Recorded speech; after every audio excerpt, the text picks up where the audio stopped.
ಮರಗಿಡದ ತಲೆಯ ಒರೆಸಿ ಹಿಮ ಬಿದ್ದ ನೆಲವ ಗುಡಿಸಿ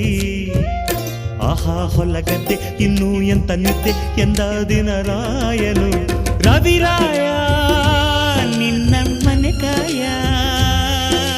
ಬಿಡುವೆಂದೋ ನಿನಗೆ ಮಹಾರಾಯ ಧಗ ಧಗ ಉರಿಯುವೆ ಜಗ ಜಗ ಬೆಳಗುವೆ ನೀನು ಬರದೆ ದಿನವಿಲ್ಲ